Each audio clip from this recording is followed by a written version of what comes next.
At the car wash, the manager stopped the conveyor belt and asked me to step out. There's someone in your back seat. I was halfway through the tunnel when everything stopped. Water spraying, soap dripping, but the belt underneath completely still. The manager appeared at my window, moving fast, face tight. I rolled it down. Sir, I need you to step out right now. What? Why? There's someone in your back seat. My blood went cold. I turned around slowly. The back seat was empty. Just my gym bag and a jacket. There's nobody. I saw movement. Someone is lying down back there. I looked again. Nothing. I promise you there's no one in my car. He stepped back and pulled out his phone. I'm calling the police. Stay in your vehicle. Two other employees appeared at the sides of my car. One kept staring at my back seat with wide eyes. The cops showed up in 4 minutes. 2 patrol cars. Lights on. An officer approached. We got a call about a possible carjacking. Step out, please. There's nobody in my car. He opened my door himself. Out. Now. I got out. Hands up and stepped away. The second officer circled to the back passenger side, hand on his weapon. Anyone back there come out now? He called. Silence. Just water dripping. He tried the door. Locked. Unlock it. I hit the key fob. The locks clicked. He yanked the door open and stepped back. Nothing. He checked under the seats. Moved my gym bag. Clear. The manager looked confused. I saw someone. I swear. The first officer turned to me. Do you live alone? Yeah. Why? Anyone have access to your vehicle? No, just me. He walked around slowly, looking in every window, then stopped at the trunk. Pop it. I did. He lifted it open. A woman was curled up in my trunk, pressed against the back seats, maybe 30, with matted hair and torn clothes, shaking violently. Ma'am, come out, the officer said. She didn't move, just stared at me with hollow eyes. Please, she whispered. Don't let him find me. My stomach dropped. I don't know her. I've never seen her before. The officer helped her out. She could barely stand. Ma'am, who are you running from? She pointed at me. Him. I took a step back. What? I don't even know you. She started crying. He took me 3 days ago,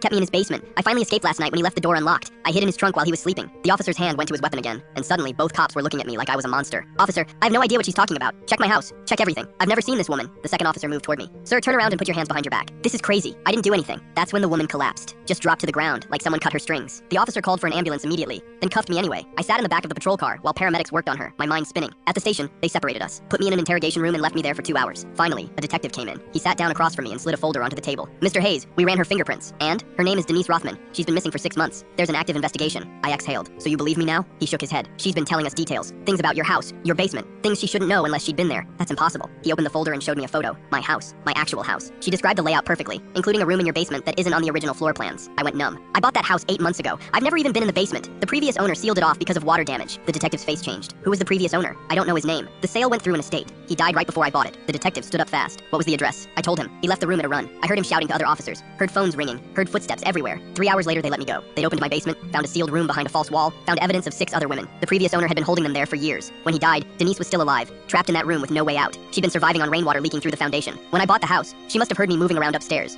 Waited months for a chance to escape. Finally broke through the wall last night while I was sleeping. Made it to my garage and hid in my trunk. She'd been in there the entire time I drove to the car wash, too weak to make noise, just hoping someone would find her. The manager saved her life by stopping that belt. Now I can't even look at my own house.